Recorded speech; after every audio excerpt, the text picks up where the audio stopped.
मित्रों नमस्कार, मैं हूं राकेश कुमार। आप देख रहे हैं मत अभिमत।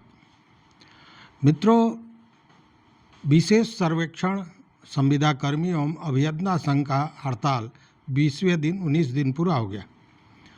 अब देखिए कि अभी तक इस हड़ताल को लेकर किसी भी तरह का रास्ता नज़र नहीं आ रहा है, इसलिए कि विभाग या सरकार का कोई भी नुमाइंदा अब तक इनसे मिलने नहीं आया है। जबकि आज 5वां दिन भूख हड़ताल का भी हो गया, कई लोग हॉस्पिटलाइज्ड हो गए, स्थितियां बिगड़ती जा रही है। लेकिन सरकार और विभाग कान में तेल डालकर पड़ा हुआ है। हालांकि ये जो आंदोलनकारी हैं, इन लोगों ने सत्ता पक्ष के सारे लगभग बड़े जो नेता हैं, उप मुख्यमंत्री, दोनों उप मुख्यमंत्री सम्राट चौधरी और विजय सिन्हा, उसके अलावा कई सांसद, कई मंत्री से मिल चुके हैं, उनको अपना मांग पत्र दे चुके हैं, अपनी व्यथा कथा बता चुके हैं। लेकिन अभी तक विभाग या सरकार के तरफ से किसी भी तरह की बात सामने नहीं आई है, न कोई वार्ता हुई है, न बुलाया गया। हाँ, एक काम जरूर विभाग की तरफ से आया है कि तोड़ने का, इस आंदोलन को तोड़ने का हर संभव प्रयास किया गया है। पहले वापसी के लिए जो हड़ताली हैं उनको काम पर वापस आने के लिए 30 तारीख का दिन बताया गया था, 30 अगस्त को। फिर बाद में उसको बढ़ाकर 3 तारीख कर दिया गया, मतलब आज ही अंतिम दिन था। और यह भी कहा गया कि यह समय अब नहीं बढ़ाया जाएगा। साथ में यह भी आरोप था उस पत्र में, जो पत्र आप देख भी रहे हैं, इस पत्र में यह भी आरोप था कि जो हड़ताली हैं वो काम पर जो लौटना चाहते हैं उनको धमकी दे रहे हैं और उन पर कार्रवाइयाँ होंगी। मामला दूसरा हो गया। यहाँ तो धमकी की बात विभाग दे रही थी, लेकिन मामला क्या हो गया है सो समझिए। अब तो ये कर्मी जब हड़ताल पर आना चाहते हैं और काम नहीं करना चाहते हैं तो थप्पड़ भी चलने लगे।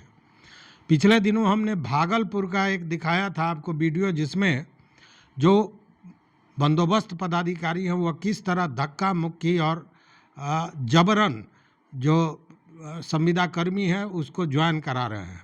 और आज वैशाली का एक मामला सामने आया है जिसमें बंदोबस्त पदाधिकारी ने थप्पड़ लगा दिए।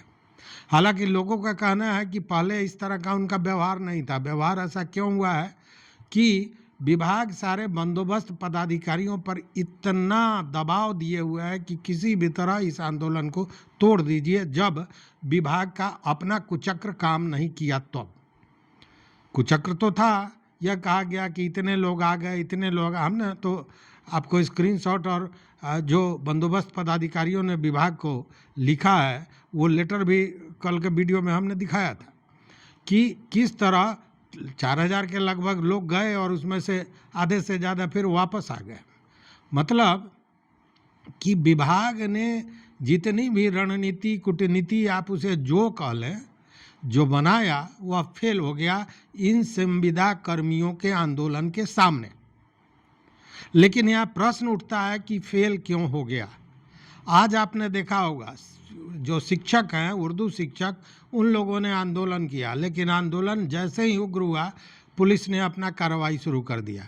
तो सबसे बड़ा हथियार इन कर्मियों के साथ यह है, इन आंदोलन कर्मियों के साथ जो सर्वेक्षण से जुड़े हुए लोग हैं, कि यह उग्र नहीं है, पूरी तरह शांतिपूर्ण हड़ताल कर रहे हैं, नियमों के अधीन कर रहे हैं, जो अधिकार है उसके तहत कर रहे हैं।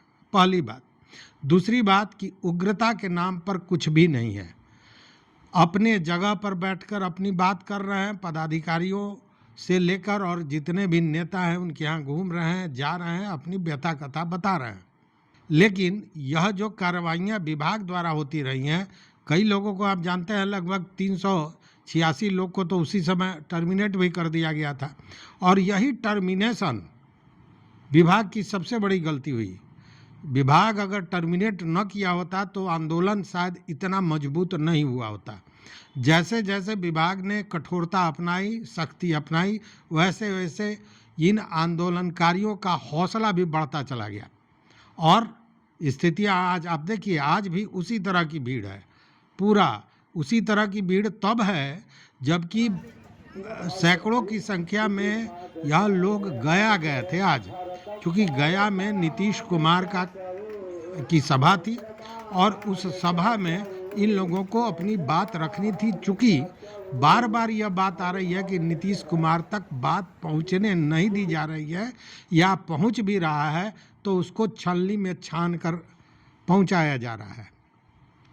और इसका प्रमाण तो कल आपको याद होगा उप मुख्यमंत्री सम्राट चौधरी ने भी दे दिया था कि उन्होंने कहा कि आधा तो ज्वाइन कर लिया है ना, ऐसा बताया गया है।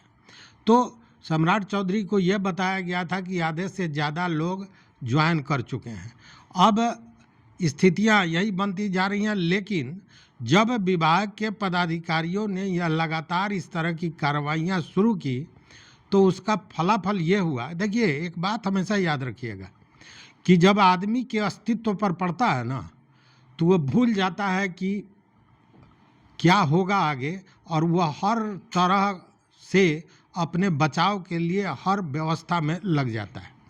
स्थितियाँ देखिए, आप देखे होंगे कोई व्यक्ति को कहा जाए कि 10 फीट ऊपर से कूद जाओ, वो नहीं कूदेगा, कहेगा कि पैर टूट जाएगा। लेकिन घर में आग लग जाता है तो लोग 2 मंजिला और 3 मंजिला पर से कूद जाते हैं, इसलिए कि वहाँ अस्तित्व मिटने की बात होती है। आज के दिन में इन संविदा कर्मियों की स्थिति वही हो गई है कि अस्तित्व मिटने की स्थिति में आ गए हैं, और तब उनके हौसले, उनके साहस के सामने ये सारी कार्रवाइयाँ फेल नजर आ रही हैं। और इसका फलाफल क्या हुआ कि जब विभाग के पदाधिकारियों के जिद, उनके ईगो, उनके जो कार्यप्रणाली है जिसमें केवल शक्ति, भ्रम, डराना, यह सब शुरू हुआ, क्योंकि ये आंदोलनकारी भी कोई वैसे नहीं है सड़क छाप, सारे पढ़े लिखे हैं, अभियंता हैं, इंजीनियर हैं। तो इन लोगों ने भी विभाग की कार्यप्रणाली को, विभाग की स्थितियों को खंगाल दिया। अब प्रश्न ये उठने लगा कि आखिर सरकार तो किसी नियम पर काम करती होगी, कोई सेवा शर्त होगा, कोई सेवा नियमावली होगा, जिस नियमावली की चर्चा बार बार, संविदा नियमावली की बात जय सिंह जो सचिव हैं वो कर रहे हैं। और जब यह सागर मंथन हुआ तो उसमें से जो चीज़ निकला उसका नाम था जय सिंह सचिव। सारा मामला जय सिंह पर जाके अटक गया, और अब प्रश्न तो उठने लगा कि क्या सरकार जानबूझकर पदाधिकारियों को निरंकुश बना रही है? एक पदाधिकारी इतने लंबे समय से एक ही विभाग में क्यों अटका हुआ है? क्या उस विभाग को देखने के लिए बाकी किसी पदाधिकारी के पास योग्यता, क्षमता नहीं है, या फिर इसके पीछे कोई लोचा है? अब ये मामला तुल पकड़ने लगा है। अब ये सारे जो कर्मी हैं वो जय सिंह को इतने लंबे समय से वहाँ क्यों रखा गया है, इसके पीछे पड़ गए हैं, और उनका कहना है कि इसकी जांच होनी चाहिए जांच एजेंसियों द्वारा कि आखिर सारे सेवा शर्तों को, सारे नियमावली को ताक पर रख के ऐसा क्यों किया गया। खैर ये तो मामला जांच का है, लेकिन वो होता रहेगा। लेकिन अब जरा देखिए कि गया में जो नीतीश कुमार की सभा थी उसमें इन आंदोलनकारियों ने तो कमाल कर दिया। कमाल ये किया कि सैकड़ों की संख्या में सारे लोगों ने तख्तियाँ दिखाई, जो पोस्टर थे वो लहराए और नारे भी लगाए।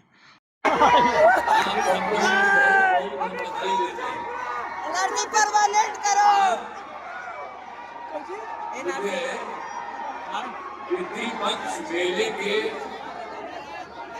तैयारियों देखने तथा प्रगति यात्रा की योजनाओं के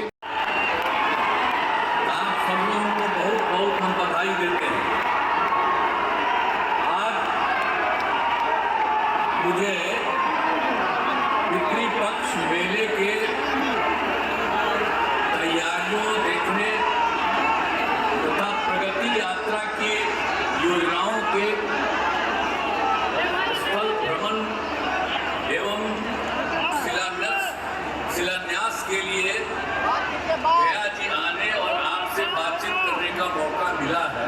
तो हम अभी आपको बता रहे थे, अब बहुत खुशी की बात है कि इस कार्यकर्ता संवाद में में आप सब लोग उपस्थित हैं।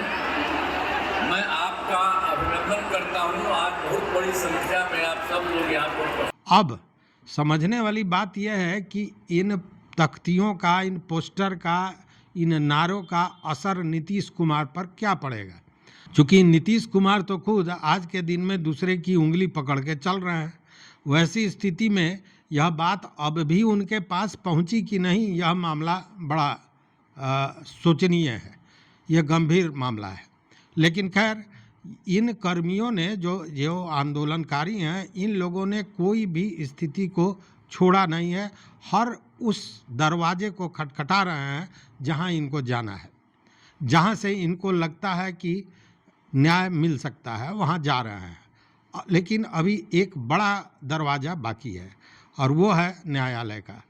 लेकिन अब देखने वाली बात यह है कि क्या, जैसे विजय सिन्हा ने भी कहा था, उप मुख्यमंत्री हैं, सम्राट चौधरी ने भी कहा था कि हम इससे बात करते हैं, हम देखते हैं, सारे लोगों ने ये कहा, तो स्थितियां कहाँ जाती हैं यह देखने वाली बात होगी। लेकिन जो ये आंदोलन है, यह बड़ा मजबूत आंदोलन है। हमने जितने आंदोलन को देखा है उसमें यह लंबी पत्रकारिता हमने की है, लेकिन यह आंदोलन अद्भुत है।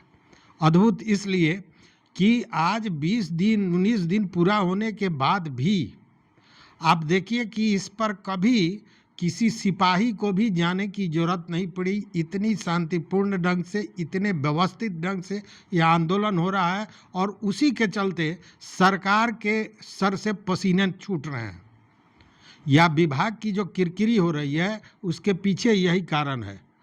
नहीं तो विभाग या सरकार तो चाहती है कि ऐसे आंदोलन हो ही नहीं, आंदोलन उग्र हो जाए, पुलिस लाठियां भांजे और फिर वो मामला समाप्त हो जाए।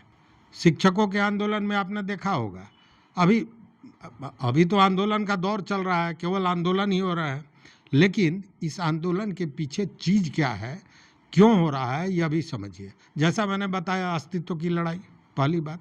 दूसरी बात कि भोजपुरी में एक कहावत है, भोजपुरी में एक कहावत है, इस कहावत को बड़ी संजीदगी से सुनिएगा कि पातर बानी दूबर बानी पट्टी में बराबर बानी।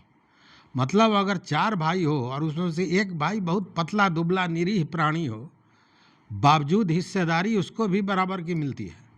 लेकिन यहाँ स्थिति क्या है कि जो जैसा है, जैसा हमने सोच लिया उस हिसाब से उसको हिस्सेदारी दी, और यहाँ इनके हिस्सेदारी, जो इनका अधिकार था, जो इनका हिस्सा था, वह भी नहीं दिया जा रहा है, जिसके चलते ये आंदोलन जारी है और आंदोलन सशक्त होता जा रहा है और भी मजबूत होता जा रहा है। तो आज के दिन में महत्वपूर्ण विषय यह है कि अब तो इन संविदा कर्मियों ने नीतीश कुमार के आंख के सामने पोस्टर भी लहरा दिए, उनके कान में इनके नारों की गूंज भी पहुंच गई। तो क्या नीतीश कुमार इन सारे चीज़ों को देखते हैं या कि फिर इन पदाधिकारियों के इशारे पर ही नाचते रहते हैं? यह बहुत बड़ी बात है और यही जो अब आगे की जो कार्रवाई होगी वह इसी चीज़ को पुष्ट करेगा। तो इस वीडियो में बस इतना ही, लेकिन अभी तुरंत फिर मैं एक वीडियो देने जा रहा हूं और ये बताने जा रहा हूं कि किस तरह बिहार सरकार ने इन संविदा कर्मियों के साथ जो व्यवहार किया है वो कितना गलत है और क्यों आखिर इन संविदा कर्मियों को इस स्थिति में आना पड़ा।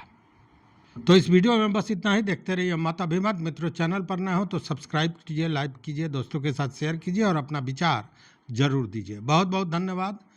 कोटिशाह आभार।